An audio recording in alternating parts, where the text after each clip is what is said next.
با سلام و درود بینندگان و شنوندگان گرامی، من رضا حسین بر هستم و از استودیوی تلویزیون جهانی کلمه با شما صحبت میکنم. مردمان شریف ایران، ترکیه، پاکستان و کشورهای عربی، دیکتاتورها با هم متحد شدند. 3 دیکتاتوری، پاکستان و ترکیه، عربستان و ایران، اینها الان با هم متحد شدند و از ایران هم دعوت کردند که به اتحاد مکه بپیوندند. بنابراین اگر این قرارداد به صورت جدی پیش بره، می شود گفت که الان دیکتاتورهای منطقه به طور کامل با هم متحد شدند و این مردمان ایران هستند که و مردمان هر 3 کشور که بازندگان اصلی هستند. البته عربستان سعودی داره یک اصلاحاتی میکنه، یک اختیاراتی میده که امیدواریم این اختیارات ادامه پیدا بکنه و همینطور کم کم وارد صحنه سیاسی بشه. آنچه که اتفاق افتاد این بود که امریکا به جمهوری اسلامی حمله کرد، ولی این حمله را تمام نکرد. کار نیمه تمام همیشه گفتند که مضر هست و بسیار بسیار مضر. وقتی که این کار رو تمام نکرد، طبیعی بود که جمهوری اسلامی در فکر این بیفته که خودش رو نگه بداره. برای نگه داشتن خودش به تمام متحدین امریکا در منطقه حمله کرد و بی‌رحمانه هم حمله کرد و البته یک چیز میگفت شما برادران ما هستید، دوستان ما هستید، ما همه مسلمان هستیم، ولی امریکا موجودیت ما را به خطر انداخته و ما برای دفاع از خودمون مجبوریم که به شما حمله بکنیم، که البته موجب از بین رفتن شما نخواهد بود ولی موجب بقای ما خواهد بود. و در این جریان امریکا هم نتوانست از متحدین خودش در خاورمیانه حفاظت بکنه و نتیجتاً این اتحاد مکه یا ناتو اسلامی پدید آمد. برای اینکه ببینیم ماجرا از چه قراره و این چه اثراتی داره بر کل منطقه، دکتر کریم عبدیان، یکی از مقامات پیشین وزارت دفاع امریکا رو دعوت کردم که در این برنامه حضور داشته باشند. آقای دکتر عبدیان، به شما سلام میگویم و خیلی خوش آمدید به این برنامه. منم به شما سلام میکنم آقای حسین بر و از شما و کادر فنی و کل شبکه کلمه ممنون هستم از دعوتتون. تشکر میکنم. اتاق فرمانصدای دکتر عبدیان یک کمی درست نیست، ایکو داره، لطفاً صداشون رو درست بکنید. آقای دکتر عبدیان، اون چی مسلمه اینه که اکنون امریکا اون نفوذ خودش رو در خاورمیانه و در جهان از دست داده. یک ضرب المثلی هست در دنیای اسلامی که چون عالم خراب بشود یا فاسد بشود، کل عالم خراب می شود. وقتی که امریکا به عنوان ابرقدرت اشتباه بکنه، تمام جهان دچار تزلزل میشه و نتیجتاً هر کسی برای بقای خودش سعی میکنه که دوستان تازه‌ای پیدا بکنه. اگر امریکا رو از دست داده ولی دوستان تازه وجود دارن و به همین دلیل این اتحاد مکه پدید آمد. شما در این زمینه چه فکر میکنید؟ بله ممنونم. ببین شما یه مثال من یه مثال دیگه بزنم. یه مثالی هست میگن که یک بار پریدی ملخک، بار دوم پریدی ملخک، بار سوم نمیتونی. حالا ایران ببین این وسط قلدری کرده، قلدری میکنه، تمام کشورهای منطقه رو به چالش کشیده، حمله کرده و مسبب این به اصطلاح اونی که گفتیم معاهده مکه خود ایران هست. ببین وقتی که عربستان سعودی با این همه ثروت و اینها میبینه که تحت فشار ایران هست، خب مجبوره که بره از خودش حمایت کنه و دو کشور سنی مذهب رو، ترکیه و پاکستان رو میاد از اونها کمک میاد. درست میفرمایید. به این میشه گفت که ببخشید یا ناتو سنی یا به اصطلاح یک معاهده‌ای که به نظر من شما اگر یک مثلث سه‌گوش رو در نظر بگیرین، این معاهده به این شکل هست که ضلع پایینش عربستان سعودی هست و دو ضلع بالا دست راست پاکستان رو داری و دست چپ ترکیه. این دوتا کشور کشورهای فوق العاده قوی هستند از نظر نظامی. بنابراین اشتباهی که جمهوری اسلامی کرده یعنی مثل یک پوکر پلی، یک قماربازی که یه دست بد داره، منتها هی بلوف زده بالاخره بلوف رو گرفتن. در این مورد مشخص عربستان گفت که من بلوف رو میگیرم، اومد و با ترکیه و پاکستان معاهده گذاشت. این از نظر استراتژی برای عربستان سعودی، از نظر استراتژیک، خب این مسئله حل کرد. اگر ایران به عربستان حمله کنه با ترکیه و پاکستان مواجه هست. درسته؟ پس این یکی. اینی که من میگم که بار سوم دیگه نمیتونی بپری ملخک، یعنی که بلوفت رو کال کردن. خب یک دست بدی داشته، خواسته بلوف بزنه. حالا چرا بلوفه؟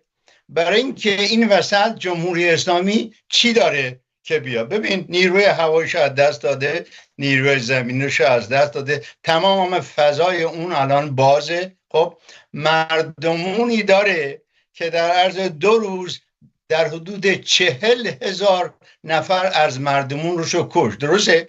خب آقای حسین پور، اینا که از آسمان نیامدن، اینها خانواده دارن. حداقل اینه که اینها از رژیم بسیار بسیار ناراحت و منتظر فرصتی هستن. بنابراین پس از نظر داخلی هم از نظر سیاسی و از نظر اقتصادی هیچ چیزی نداره. ایران بیش از 90% عایداتش از نفت. درسته؟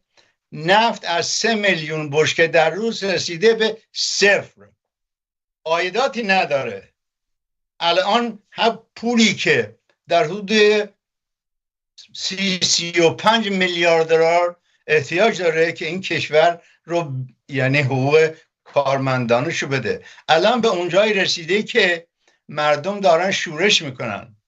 و اتفاقا در همین مورد هست که به نظر من، حالا بعدا میتونیم صحبت کنیم که چرا این تغییراتی که شده، یکی از تغییرات مهمی که شده گذاشتن آقای حسین طایب، یک شخصی که معروفه برای کشتار مردمش، در رأس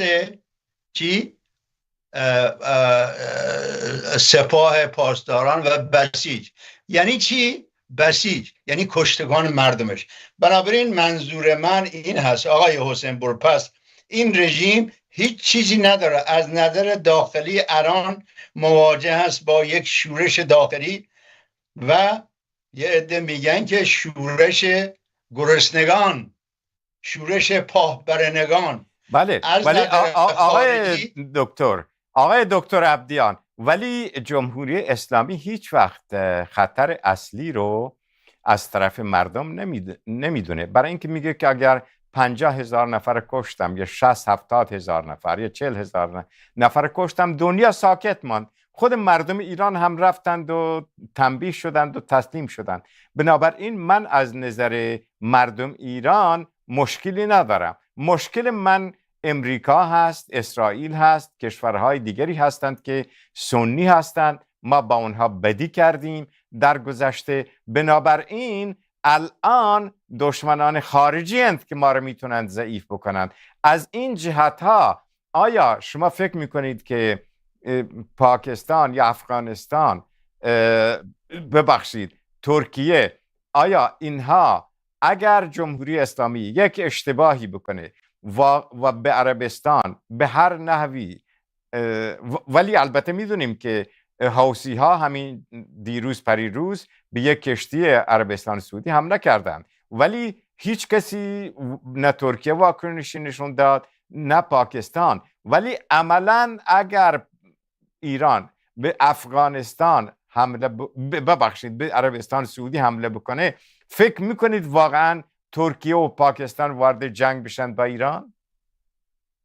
100% شما باید نگاه بکنین که به اصطلاح هدف این معاهده مکه این نیست که بیان مثلا از تنگه هرمز دفاع کن. هدف استراتژیک، بله، هدف اینه که اگر عربستان سعودی مورد تهاجم ایران 100% شکی نداشته باشین که اینها وارد عمل میشن. خب بنابراین منتها ببین این چیزی که الان گفتین، مثلا حوثی ها در دریای سرخ به این کشتی ها حمله کردن.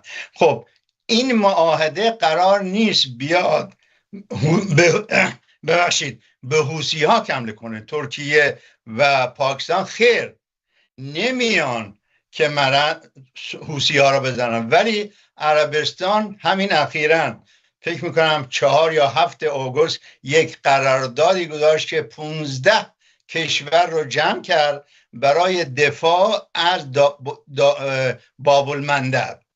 خب از باب المندب یعنی که 15 کشوری که مصر رو آوردن، سودان رو آوردن، کویت رو آوردن، بحرین رو آوردن، تمام این کشورهای منطقه الان جمع شدن خب برای دفاع و باز کردن منطقه. بنابراین این جنبه تاکتیکیش هست. یعنی ایران چیزی که میخوام به شما بگم، اون مثالی که زدم، پوکر بازی که بلوف میزنه الان از نظر استراتژیک نمیتونه مطلقا اگر حمله کنه. من شک و شبهه‌ای ندارم، یعنی اینکه از هوا صحبت نمی کنم، میدونم در این شهری که هستم، میدونم تصمیم به اینه که 100% از آمریکا از متحدینش در منطقه دفاع کنه، نه فقط عربستان سعودی. ناوگان پنجم آمریکا، ناوگان نیروی دریاییش در منامه هست، صدها کشتی داره، یکی از بزرگترین پایگاه های هوایی آمریکا در خارج در قطر هست. اینها را بنابراین به نظر من درسته که آمریکا جزو این اتحاد مکه نیست، ولی آمریکا و ترکیه جزو ناتو هستند و بنابراین شما این رو با قول آمریکایی‌ها میگن take it to the bank. حالا چجوری تفسیر میکنی؟ این که آمریکا پشت این معاهده است شکی درش نیست. حالا چرا آمریکا؟ پرسش ولی ببین که چرا امریکا ببین الان که اگر چون این 3 کشور از جمهوری اسلامی دعوت کردند که به این اتحادیه مکه بپیونده، حالا اگر جمهوری اسلامی به این بپیونده خود به خود 3 برابر قدرتمندتر میشه. ولی در ضمن جریان امریکا و اسرائیل هم در آن صورت اسرائیل آسیب پذیرتر میشه، مخصوصا که ترکیه داره نیروهای خودش رو کم و بیش وارد سوریه میکنه. سوریه هم که با اسرائیل مرز داره و هیچ وقت اسرائیل از این جهت مورد خطر قرار نگرفته. بنابراین فکر میکنید که الان اگر هر 3 کشور مخصوصا و ایران که البته همیشه حمله کرده به اسرائیل، الان هم حمله میکنه، در آن صورت موضع امریکا چی خواهد شد؟ موضع آمریکا اونی هست که ببین بعضیا میگن که خب آمریکا اونجا چیکار میکنه. شما ببین باید از دو طرف ببینید. از موضع آمریکا، شما اگر آمریکا هستی، اونجایی هستی که بنده تو این شهر هستم، فکر میکنم خب ما یک قدرت جهانی هستیم، ما یک ابرقدرت هستیم، ما منافع داریم در تمام دنیا و از جمله در منطقه خاورمیانه طرفدارانی داریم و تنگه هرمز 25% انرژی جهان رو تامین میکنه. ما نمیذاریم که یک دولت قلدر جهان سومی بیاد و منطقه رو و متحدین ما رو و این تنگه مهم دریایی رو که همیشه یک آبراه بین‌المللی بوده ببنده. این هاست که به نظر من آمریکا اومده. درست خود ولی آمریکا اگر ببینید، اگر این سه تا کشور، ببین اگر الان این سه تا کشور شرایطی پیش بیاد که جمهوری اسلامی که حمله میکنه به اسرائیل هم متقابلا حمله میکنه به جمهوری اسلامی، در آن صورت فکر میکنید که ترکیه و پاکستان به اسرائیل حمله خواهند کرد؟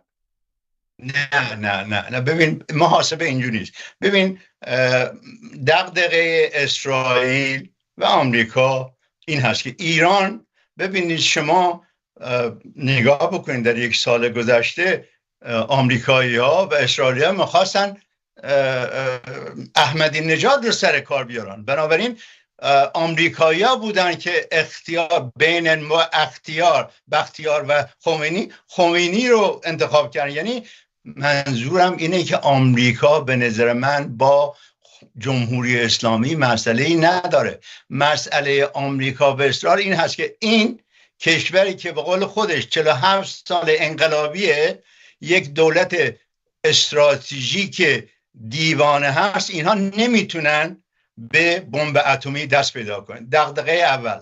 دغدغه دوم این هست این کشور از مرزهاش خارج شده و یک امپراتوری شیعه فارس رو میخواد در منطقه دوباره بذاره. این مسئله درسته، برای اینکه ایران از مرزهاش خارج شده. الان عراق دست اونا هست. حوثی ها خب باب المندب رو دارن کنترل میکنن و برای چند سال لبنان در اختیار حزب الله بود، الان تضعیف شده ها، و در روسیه در سوریه هم شکست خورد. ولی به هر حال این که رژیم جمهوری اسلامی توسعه طلب هست شکی درش نیست. این که میخواد یک امپراتوری فارس شیعه رو برقرار کنه شکی درش نیست. این که میخواد خب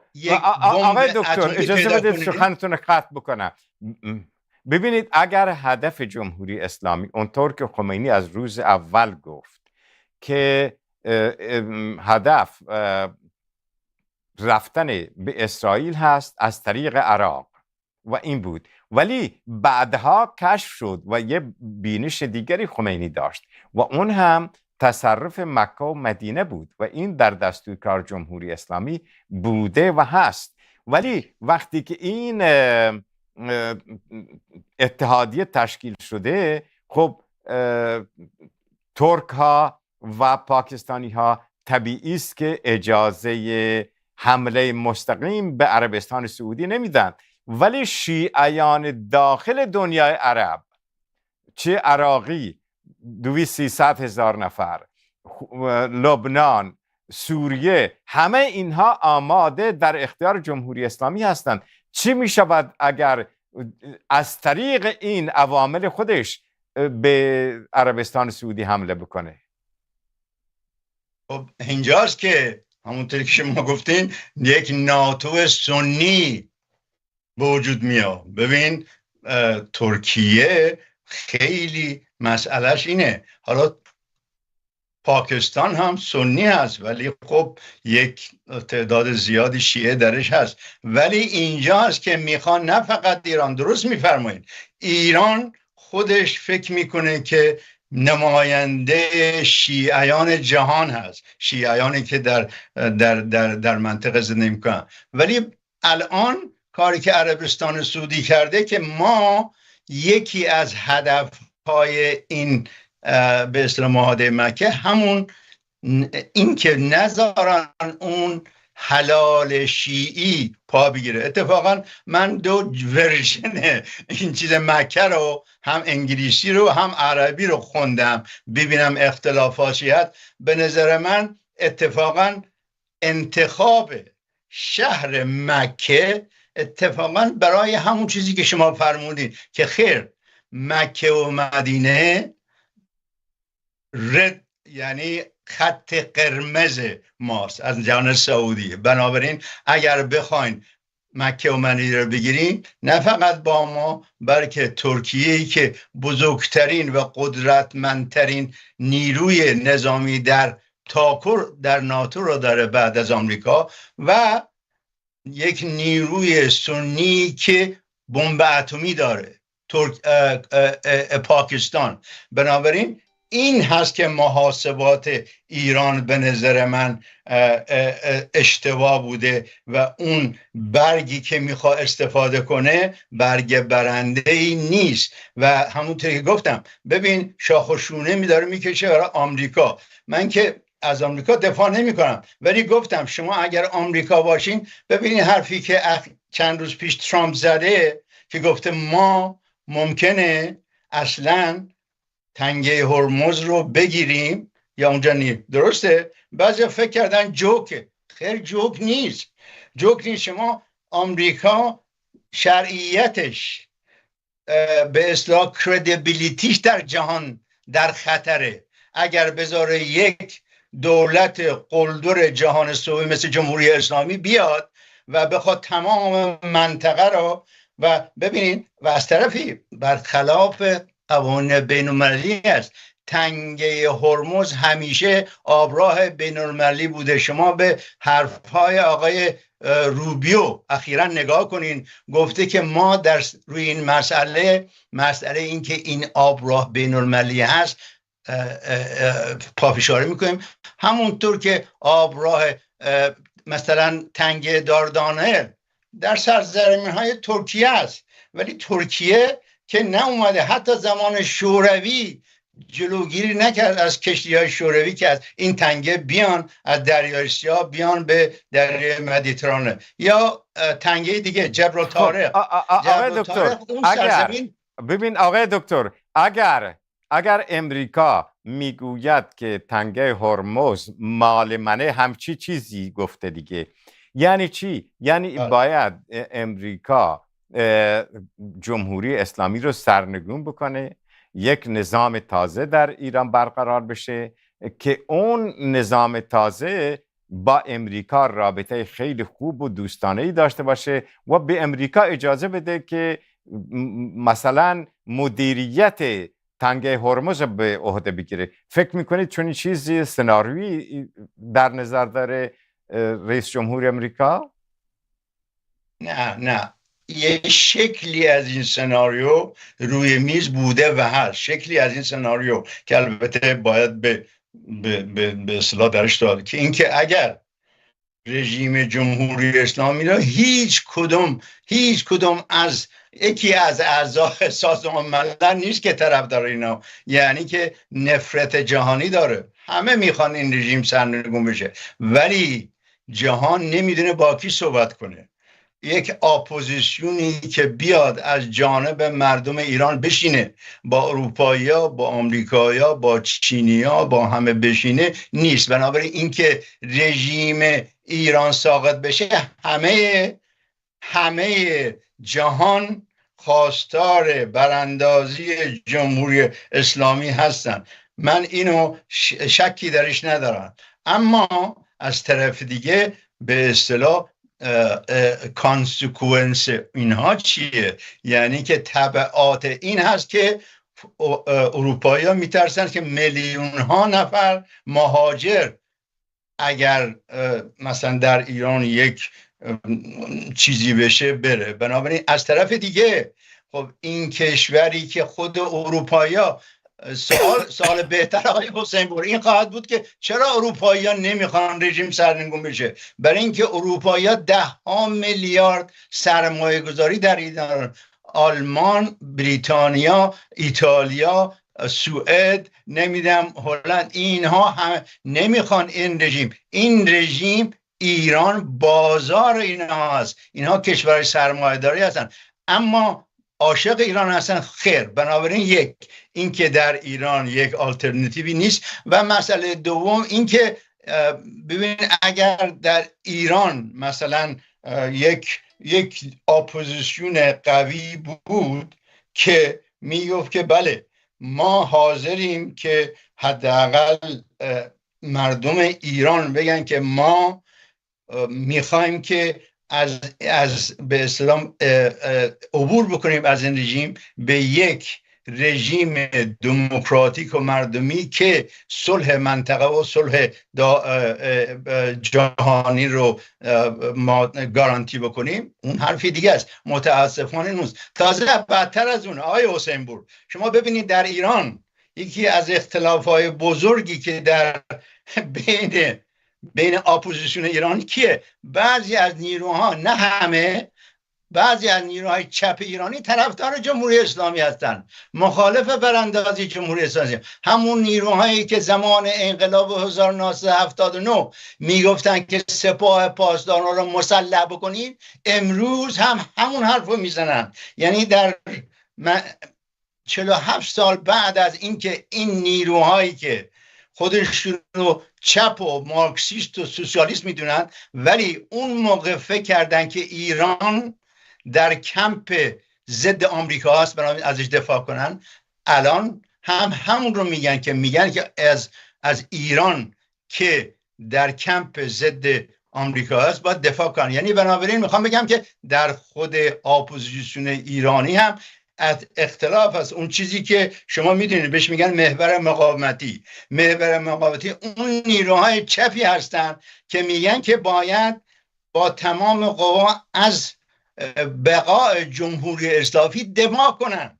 این مسئله است. بنابراین جهان با این وضع مواجه هست که در داخل اپوزیسیون این اختلاف هست، نیروی نیست و از طرف منطقه، کشورهای منطقه، واقعا حداقل عربستان سعودی این موضع رسمیش هست که ما مخالف براندازی جمهوری اسلامی است، منتها مخالف این رژیم توسعه طلب جمهوری اسلامی هستند. اسرائیل مسئلهش اینه که اگر مسئله نداشتن یا داشتن بمب اتمی، این که در داخل تمام به اصطلاح آقای دکتر اجازه بدید که سخنتون رو قطع بکنم.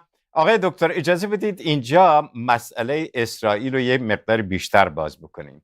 ببینید اون چه مسلمه هدف اصلی جمهوری اسلامی که از همون آغاز روشن شده اسرائیله. حالا اگر هدفهای پنهان دیگری هم داشته باشه اونها به جای خودش، ولی هدف آشکارش اسرائیله. حالا جمهوری اسلامی هم دعوت شده که به این پیمان مکه بپیونده.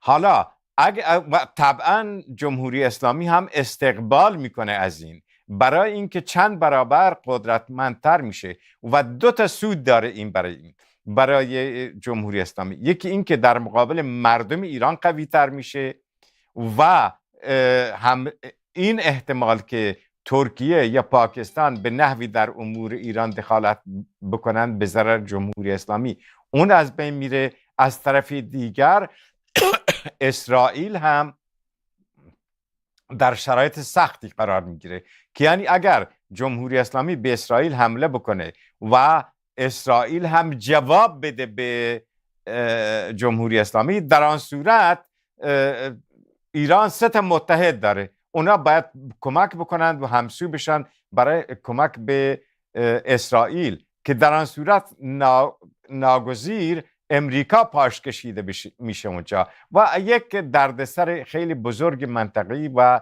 بین المللی پیش میاد. ببین همونطور گفتم هدف تا جایی که من خوندم هدف این معاهده مکه استراتژیکه و نه تاکتیکی. قرار نیست که حالا بیان اینا از ایران در مقابل اسرائیل دفاع کنن. این نیست. این منتها ببین اسرائیل هم کار خودش و هومورک خودش داره میکنه. ببین ایران اگر بخواد اسرائیل بزنه باید از مرز دو مرز حداقل عراق و عمان و اردن بگذاره. در عراق مسئله فوق العاده مشکل ساز است برای جمهوری اسلامی. ببین شما، من یه مثال میزنم، نمیخوام جوابتون رو میدم ولی یه مثال میزنم. اخیراً در چند روز گذشته قالیباف رفت بغداد، درسته؟ در بین سخنرانیش عمدن یک نقشه‌ای پشتش گذاشت که نوشته بود خلیج فارس، درسته؟ خب روز درست بعد از اون آقای حبلوسی که رئیس پارلمان بود و سنی هست یک مصاحبه مطبوعاتی گذاشت و پشتش یک نقشه گذاشت که نوشته خلیج عربی. ببین خیلی مسئله است. این یعنی چی؟ یعنی که در عراق که اگر جمهوری اسلامی فکر میکرد کل عراق رو پشت خیر، الان سنی ها و کرد ها، درسته، شیعه، فکر بکنی اگر کل شیعه را طرفدار ایران باشن که نیستن، ولی شما دو ملت دیگه که کردها و سنی ها دیگه که بر علیه ایران هستن. و همین کار آقای حبلوسی این بود که خیر ما نوکر ایران نیستیم.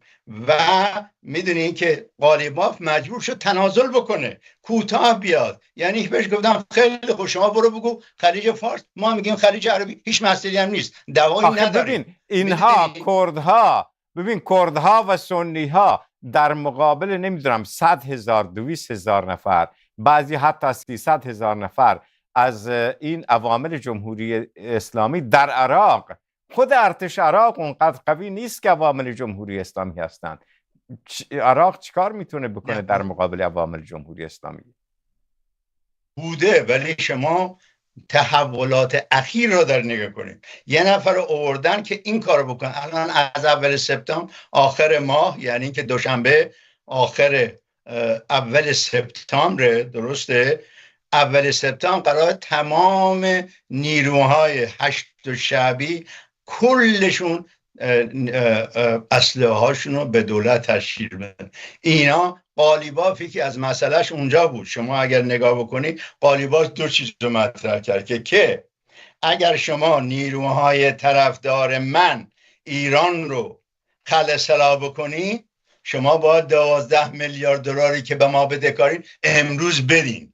ببین این بنابراین ولی تمام مردم عراق حتی شیعه هم به این نتیجه رسیدن که تمام اسلحه باید در دست حکومت باشه و این نیروهای میلیشی های طرفدار جمهوری اسلامی میبایستی همونطوری که همه دنیا، اسرائیل و اروپا همه میخوان که اسلحه های حزب الله از دست حزب الله گرفته بشه و به حکومت لبنان داده بشه، در عراق هم همینه که برای استقرار در منطقه تقریبا همه به این نتیجه رسیدن. همه میگم که حتی اروپایی‌ها که بایستی عراق رو مستقر کرد. استقرار عراق این هست که باید حکومت رو قوی بکنه. برای همین آقای زیدی اومدن، کسی که تجربه سیاسی نداره ولی حاضر گفتن که این کارو بکنه که نفوذ نیروهای شیعه طرفدار ایران رو از خارج بکنه. و ببین خیلی درست میفرمایید، ببین تمام فکر میکنید که زیدی عملا بتونه این کار بکنه؟ اگر این عوامل اگر این عوامل به طور داوطلبانه اسلحه‌شون رو تسلیم نکنند، دولت عراق این قدرت داره که درست مثل لبنان نه دولت لبنان این قدرت داره که حزب الله خل اصلاح بکنه، نه عراق. ولی به نظر من میتونه، حالا با پشتینای بین المللی، آقای تامبراک ببین چند بار اخیراً رفته عراق، نماینده ترامپ و رفته و این مسئله رو مطرح کرده که عراق دو راه بیشتر نداره، یا اینکه به جامعه بین المللی بپیوسته، یعنی اینکه از زیر نفوذ ایران در بیاد، یا اینکه دومش درسته، اگر نیروهای شیعه ایرانی نخوان، به نظر من یک حال نمیدونم بلبشو میشه گفت یا نه، یک کیاس، یک وضعیت در عراق پیدا میشه. آره که ببینین شما اگر تاریخ عراق نگاه بکنین، ببین تاریخ عراق اکثر هم شیعه ها هم وقت قدرت رو گرفتن کودتا شده، عبدالسلام عارف، نمیدونم صدام حسین ها. میخوام بگم که درسته که شیعه یا اکثریت هستن، درسته که سنی ها اقلیت هستن، ولی سنی ها هم تجربه دولتی دارن، هم قوی هستن و میتونن دوباره مثل زمان صدام سنی ها قدرت رو به دست بگیرن. اینکه میفرمایین اگر شیعه یا حکومت رو بخوان اصلا بگیرن نمیتونن، برای اینکه شما میدونید که تمام حملاتی که اخیراً با کویت و عربستان سعودی شده، پهپادها از عراق بوده، اینها را همه زدن. اگر چند هفته گذشته نگاه بکنی، تمام نیروهای، یعنی اینکه از داخل خود عراق به اصطلاح به آمریکا و اسرائیل دادن که این نیروها کجا هستن، به خصوص در غرب عراق همه این پایگاه ها را زدن. یعنی الان شرایط در عراق مطلقاً به نفع جمهوری اسلامی نیست، به نفع نیروهای طرفدار جمهوری اسلامی هم نیست. یک تنها کشوری هست که درسته اکثریت شیعه رو بعد از ایران داره، این مسئله ساز، ولی برای همینه که من میگم که الان کشورهای منطقه، به خصوص اردن بسیار یک کشور هست که از نظر نظامی فوق‌العاده قوی هست و با آمریکا ارتباط نزدیک داره، با بریتانیا، به ناتو. به نظر من چیزی که داره میگذره در این شهر میبینم، دارن تقویت میکنن اردن رو بر علیه همین سناریویی که میگن که اگر ایران پافشاری بکنه که عراق رو به عنوان یک حیات خلوتش در نظر بگیره، کشورهای منطقه وارد میشن و بنابراین برای همینه من میگم که الان یادت گفتم که بار اول پریدی ملقک، بار دوم پریدی ملقک، این بار سوم این ملقه که جمهوری اسلامی در اون شرایط درسته بلوف میزنه، ولی اونی که قمارباز پوکر میزنه دست بدی داره، و این بلوفش رو یک کسی میگیره. الان گرفتن، یعنی که چه کار میتونه بکنه؟ تهدید کرده که اگر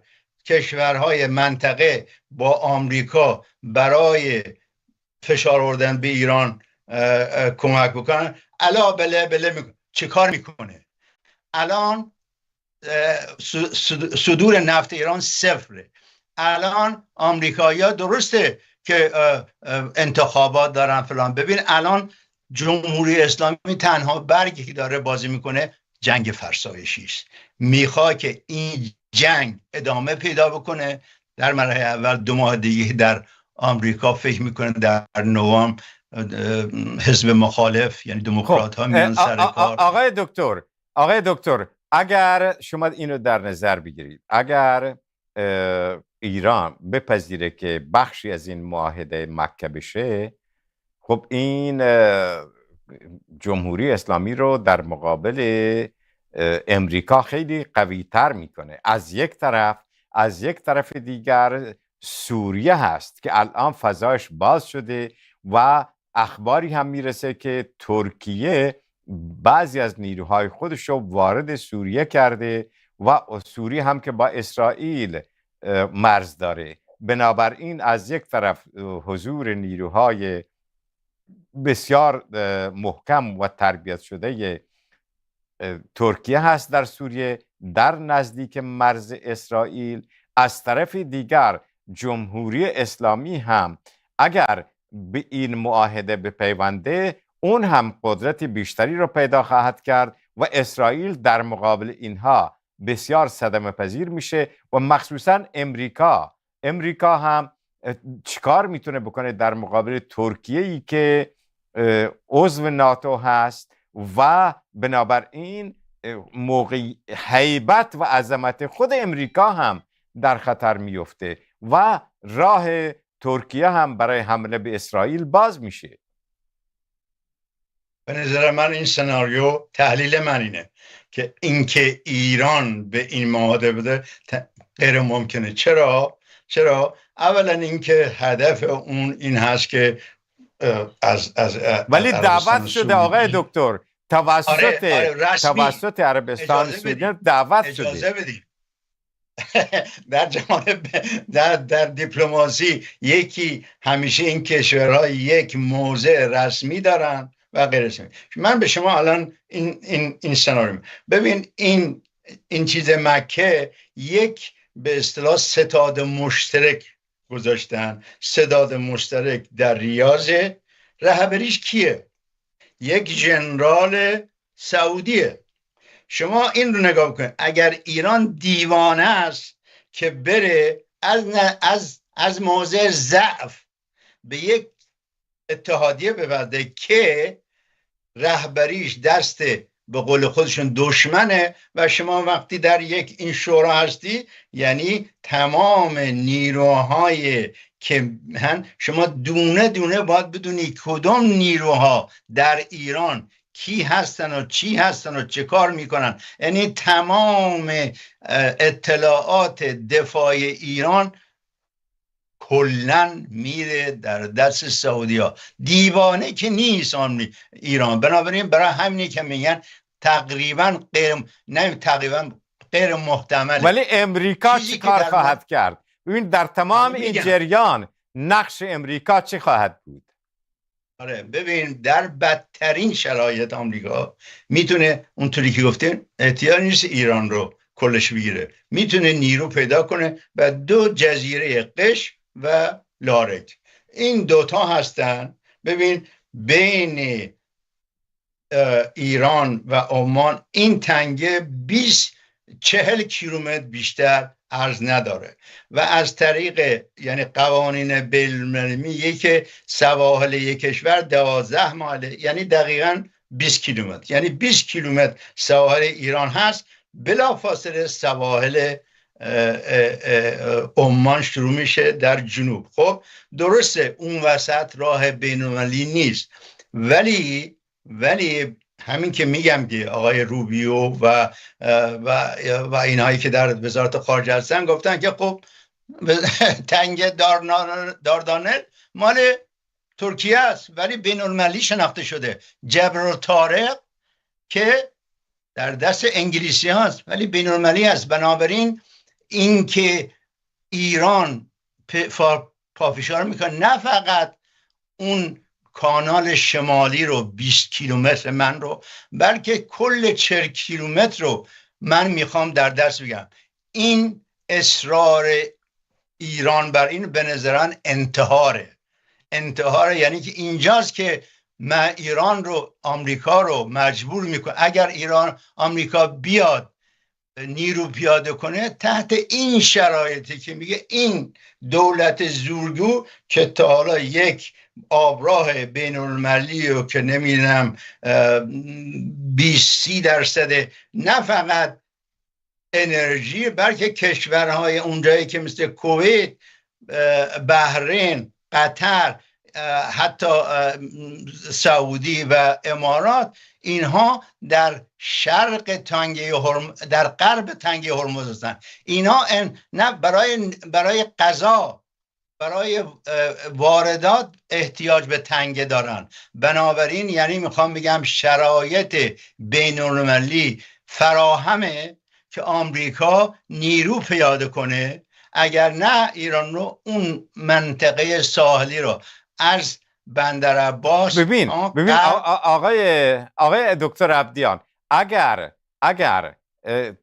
این الان از آغاز جنگ همیشه صحبت بر سر این بوده که آیا امریکا میخواد که نیرو در سواحل جنوبی ایران پیاده بکنه یا نه، و اگر چنین کاری رو بکنه، چون تا به حال که صحبتی از این به صورت مستقیم نکرده، فقط گفتیم تنگه هرمز در اختیار ما قرار میگیره. خب برای اینکه در اختیار اون قرار بگیره قطعا باید نیروی زمینیش اونجا باشه. نیروی زمینیش رو کجا میبره آقای دکتر؟ احتیاج نداره. شما ببینین جغرافیا رو بهتر از من میدونین، چون سرزمین شما هست. تنگه هرمز سرزمین بلوچ هست، بلوچی ایران هست. سرزمین بلوچ هست، تنگه هرمز میره تا مرز پاکستان 1100-1200 کیلومتر. منطقه شما، سرزمین شما، بهتر از میدونید. ولی ببین اینطوری نیست. ببین در این آمریکایی‌ها در یک ماه گذشته چیکار کردن؟ بمبور، یکی از بزرگترین دیویژن، یعنی یک لشکر بزرگ نظامی ایران رو که قرار بود از تنگه هرمز دفاع کنه، در همون سرزمین بامپور است. اینو زدن، از بین بردن این لشکر رو. یک لشکر دیگر رو که ایران خیلی از زمان شاه، لشکر 92 زرهی در اهواز، که بزرگترین لشکری که بزرگترین تعداد، بیشترین تعداد تانک رو داره، اون رو زدن. یعنی میخوام بگم در یک ماه گذشته ایران انقدر تضعیف شد، نه فقط از نظر هوا و دریا، بعد از نظر زمین. خب این چی یعنی چی؟ میخوام بگم ایران هیچ بجز بلوف هیچ نمیتونه از تنگه هرمز دفاع کنه. ولی من یک سناریوی بسیار محتمل‌تر رو میدم. آمریکایی‌ها الان اگر نگاه بکنین، آمریکایی‌ها درست نمیخوان آمریکا وارد جنگ بشه ایران، ولی بیش از 65% مخالف این هستن که بذارن ایران زورگیری بکنه به تنگه هرمز رو ببنده. بنابراین پس شرایط داخلی آمریکا مهیا هست که آمریکا این کار بکنه. ولی چرا به این سناریو گوش کنید آقای حسین پور، که ببین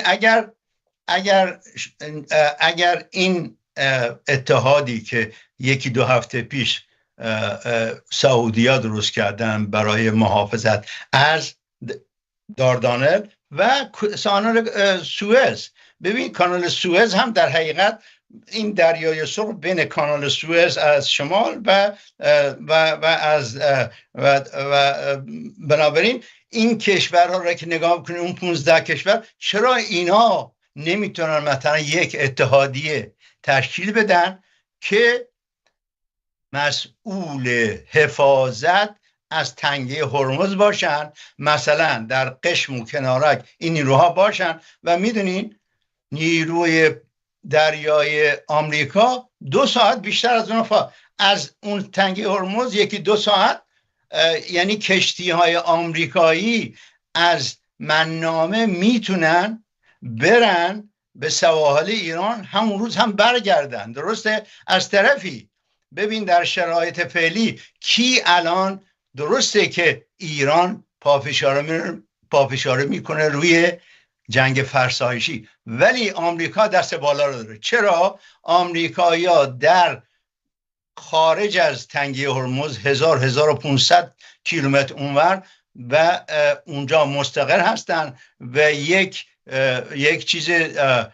به اصطلاح چیز گذاشتن که ایران، تمام بنادر ایران تحت کنترل ایران هست. هیچ کشتی از نمیتونه به سواحل ایران نزدیک بشه یا از بنادر ایران خارج بشه. یعنی یک خب این رو میتونن ادامه بدن.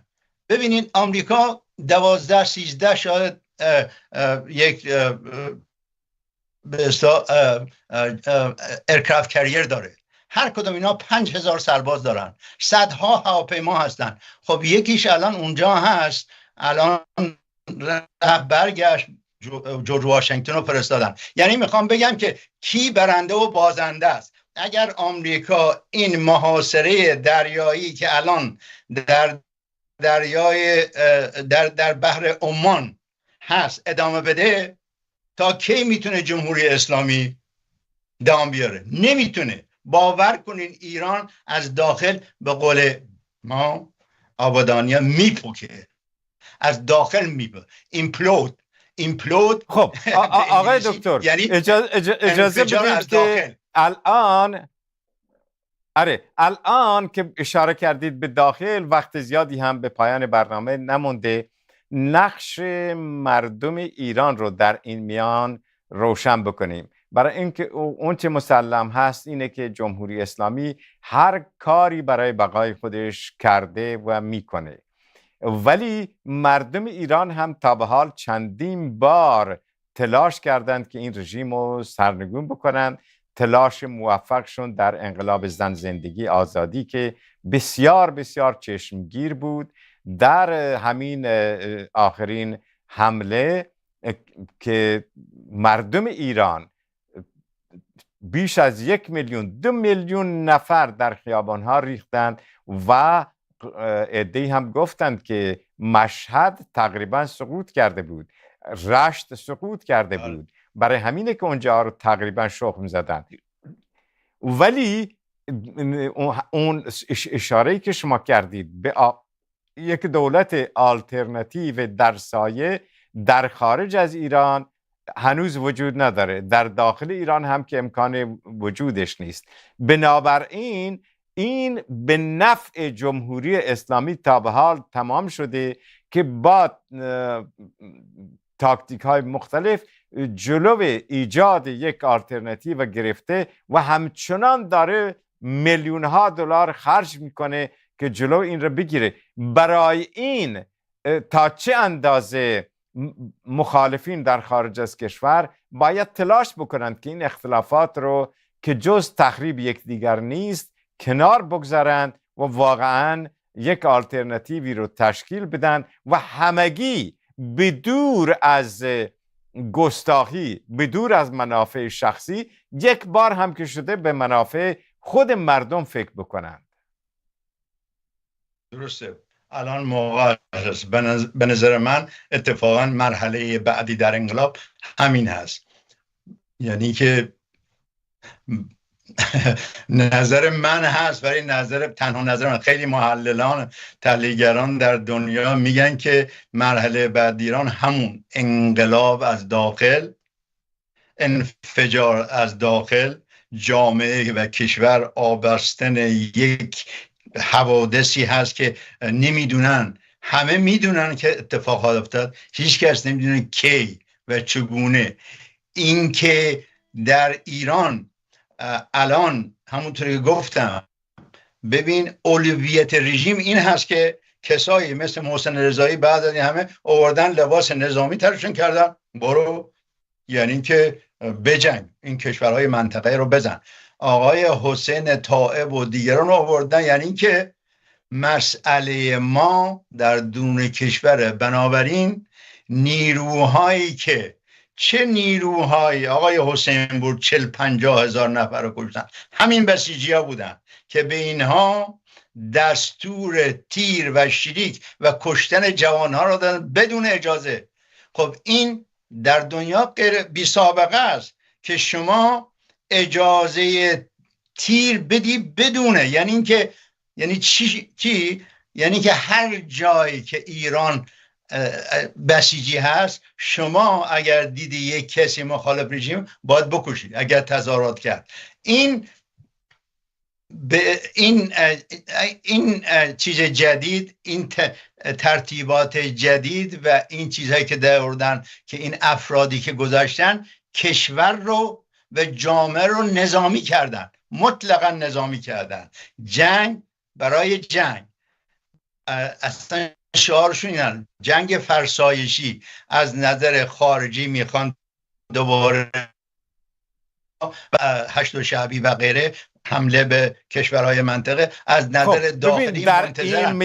ببین در این میان لطفاً کوتاه جواب بدید آقای دکتر، چون آقای دکتر وقتمون رو به تمامه. ببین اینی که تحلیل اینها و اولویت اینها و تحلیل اینها که امروز خطر از درون ایران است. این که بله ایران در داخل به نظر نیروهای بالنده موفق پیشرو پیشگام باید دست به کار بشن، نمایندگی بفرسته. امروز هیچ کس آقای دکتر ببخشید آخرین سوال آقای دکتر آخرین سوال ببخشید وقت و 2 دقیقه بیشتر هم وقت نداریم. آقای دکتر آخر سر کار به اونجا خواهد کشید که کشورهای اروپایی امریکایی به مردم ایران کمک بکنند که جمهوری اسلامی رو تغییر بدند؟ بله دارن میگن دیگه، من دارم همینو میگم. تمام کشورهای جهان منتظرن که با کی صحبت بکنن. الان اگه صحبت میکنی همه کشورهای اروپایی آمریکایی هست که خب یه آدرس به ما بده، تلفن به ما بده، به کی تلفن کنیم، با کی صحبت کنیم، با کی. ما این نشستیم دور میز، یه نفر میخوایم که از جانب مردم ایران و مردمان ایران بیان با ما صحبت کنه، کسی نیست. همین مسئله است. اینی که شما میگین درسته، بنابراین خود مردم باید دست به کار بشن. کشورهای خارجی که نمیتونن بگن که کی نماینده ایران هست. همونطور که در سر گفتم اینها باید ببینن چه کسایی در اپوزیسیون الان فشار میارن که حکومت جمهوری اسلامی بقا پیدا کنه و اونها همونهایی هستن که اول انقلاب کمک کردن به خمینی و اینکه منسجم بشه، نیروهای خودش رو بکشه بالا و امروز همون نیروها هستن که دارن دفاع میکنن از براندازی جمهوری اسلامی. این به اصطلاح این مسئله رو باید مردمان ایران و نمایندگان مردمان ایران باید این برای خودشون حل بکنن که یک به اصطلاح یک دلیگیشنی بفرستن که صحبت بکنن. اون چیزی که شما گفتین کاملا درسته. همه میخوان که جمهوری اسلامی سقوط پیدا کنه، ولی میخوان که یک به اصطلاح ترانزیشن، یک انتقال درست باشه به یک رژیم دموکراتیک و به نفع مردم ایران و به نفع منطقه و به نفع صلح جهانی. تشکر میکنم آقای دکتر کریم عبدیان که یکی از مقامات عالی رتبه پیشین وزارت دفاع امریکا هستند. مردم شریف ایران، آخر سر با هر کسی که صحبت میکنیم، چه خارجی چه داخلی، همگی به یک نتیجه رسیدن و اون اینه که کار ایران به دست ایرانیان هست. حالا اگر جمهوری اسلامی به این معاهده مکه هم بتونه بپیونده، پشتوانش بسیار بسیار بیشتر میشه. بنابراین هر چیزی رو که مردم ایران میتوانند بکنند، چه در داخل چه در خارج، فرصتش اکنون هست. روزگارتون خوش. خدا نگهدارتون. تا فرصت دیگر همه شما رو به خداوند میسپارم.